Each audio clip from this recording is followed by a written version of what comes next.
Você conhece a história de Jacó, o patriarca? Provavelmente ouviram uma versão romântica de um homem escolhido por Deus. Mas a verdade nua e crua é esta. Jacó foi um enganador profissional desde o útero, disputando o primeiro lugar com seu irmão gêmeo ainda antes de nascer. Ele comprou a primogenitura de Esaú por um prato de lentilhas, aproveitando-se da fraqueza dele. E não parou aí. Jacó mentiu descaradamente para seu pai cego, Isaque, roubou a bênção que pertencia ao irmão mais velho e destruiu sua família com enganos. Esse homem, que se tornaria pai das 12 tribos de Israel, construiu uma dinastia completamente disfuncional, marcada por traição, favoritismo, violência e pecados inimagináveis. Fique até o final, porque essa história vai te mostrar que não importa quão imperfeito você seja, Deus ainda pode fazer algo incrível com a sua vida. Se inscreva no canal, ative o sininho e deixe seu like. O lado obscuro, que te esconderam. A fraude de Jacó começou no ventre de sua mãe, Rebeca. Gênesis 25:26 nos diz que ele nasceu segurando o calcanhar de Esaú, como se já estivesse tentando ultrapassá-lo. O nome Jacó em hebraico, Yaakov, vem da raiz Acabe, que significa literalmente enganar, suplantar. Esse homem foi literalmente batizado com um nome que significava enganador.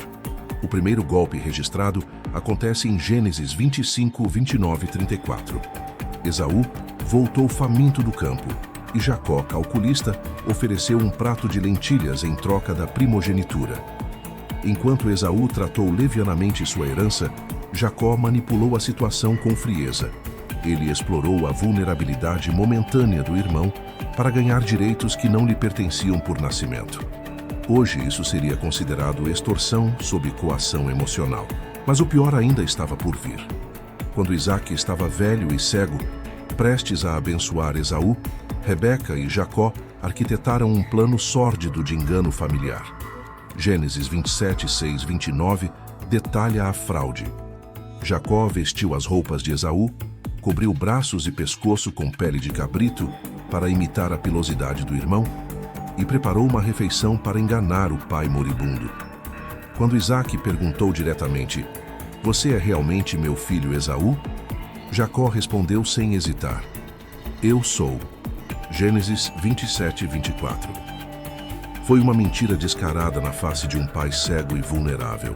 Isaque percebeu algo estranho, mas sua desobediência ao plano de Deus o cegou ainda mais. Deus havia dito claramente a Rebeca que o mais velho servirá ao mais novo. Gênesis 25:23.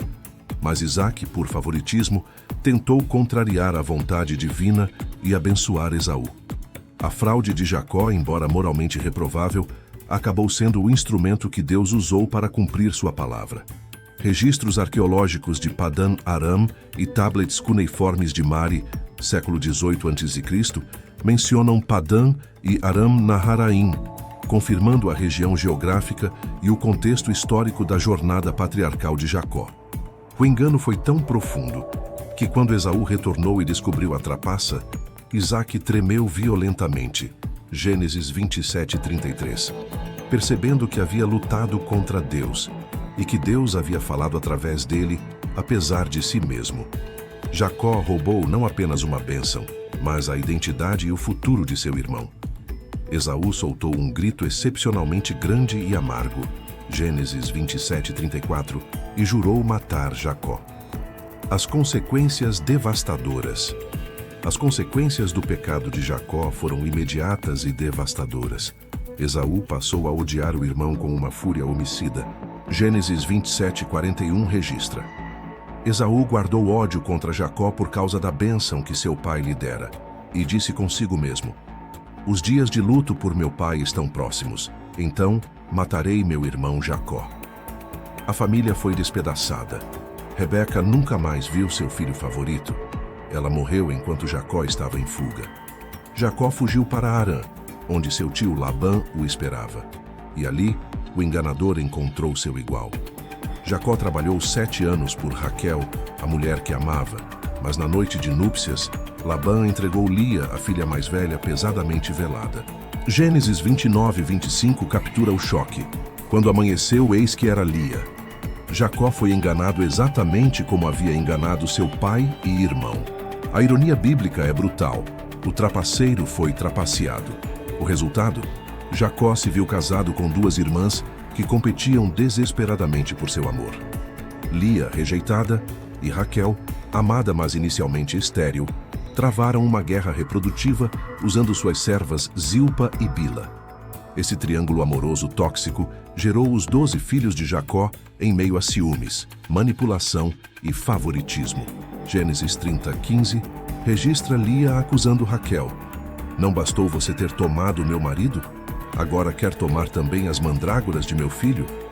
A disfunção familiar era completa. Os filhos cresceram nesse ambiente venenoso.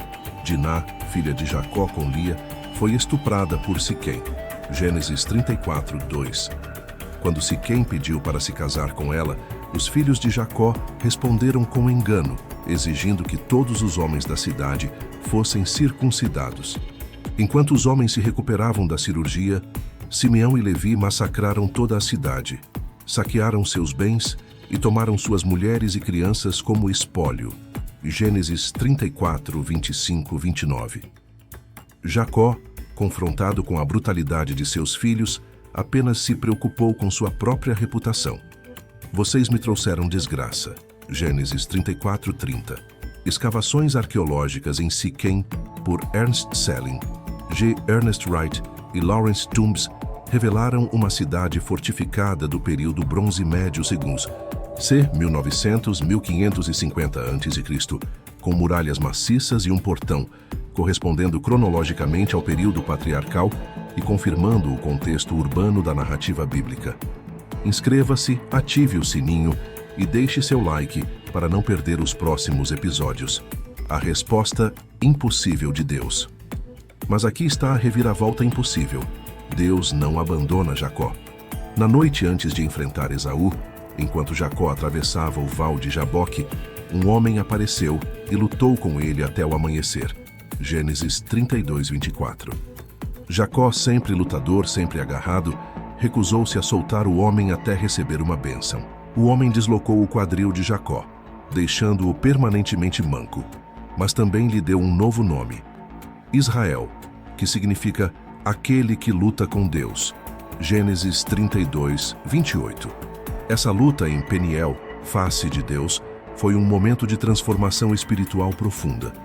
Jacó reconheceu: vi Deus face a face e minha vida foi poupada. Gênesis 32, 30. O homem que havia vivido pela astúcia e engano, agora caminhava manco, mas andava como Israel. Foi através da fraqueza física que ele se tornou forte espiritualmente. O enganador encontrou a graça de Deus não porque merecesse, mas porque Deus é soberano em sua misericórdia. Quando Jacó finalmente encontrou Esaú, a reconciliação aconteceu.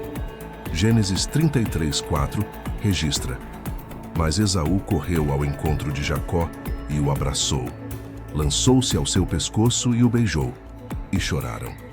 A graça de Deus operou no coração de Esaú, removendo o ódio que havia fermentado por décadas. Jacó curvou-se 7 vezes diante de seu irmão, reconhecendo sua culpa. O orgulhoso enganador foi humilhado e restaurado. Deus cumpriu sua promessa a Jacó e Israel apesar de tudo. Gênesis 35, 11 e 12 registra Deus dizendo: eu sou o Deus Todo-Poderoso, seja fértil e multiplique-se. Uma nação e uma comunidade de nações procederão de você, e reis estarão entre os seus descendentes. A terra que dei a Abraão e Isaque, eu a dou a você, e darei esta terra também aos seus descendentes. As 12 tribos de Israel, disfuncionais como eram, tornaram-se o povo escolhido de Deus. Por que Deus fez isso? Porque a graça de Deus não é a aprovação do pecado. É a demonstração de que Deus trabalha através de vasos quebrados para revelar sua glória. Romanos 9,16 explica: portanto, isso não depende do desejo ou do esforço humano, mas da misericórdia de Deus. Jacó não foi escolhido porque era bom. Ele foi escolhido para que a graça de Deus fosse manifesta. Por que isso muda tudo para você hoje? A história de Jacó é um espelho brutal para todos nós. Quantas vezes você manipulou situações para conseguir o que queria? Quantas vezes mentiu, enganou ou colocou seus interesses acima dos outros? A verdade crua é que todos nós somos como Jacó, enganadores, egoístas, disfuncionais. Mas aqui está a esperança radical das Escrituras. Deus não procura pessoas perfeitas. Ele procura corações quebrantados e arrependidos que reconheçam sua necessidade de misericórdia. Se Deus pôde usar um mentiroso manipulador como Jacó para criar uma nação inteira, Ele pode usar você. Não importa quantas vezes você falhou, quantas relações destruiu ou quão profundamente caiu no pecado. A graça de Deus é maior que qualquer falha humana, mas essa graça exige arrependimento. Aquele momento de Peniel, onde você para de lutar pelos seus próprios interesses e se rende à vontade de Deus, mesmo que isso signifique caminhar manco pelo resto da vida. Jacó nos ensina que Deus não mascara nossas falhas. Ele as usa para contar uma história maior de redenção e restauração. Sua família disfuncional se tornou o instrumento através do qual Jesus Cristo, o Salvador do mundo, viria. Isso é graça impossível. Isso é esperança radical. E está disponível para você hoje. No próximo episódio, Noé, sobrevivente do dilúvio que ficou bêbado e nu na tenda, amaldiçoou o neto por erro do filho, herói da salvação que caiu no vício. Não perca!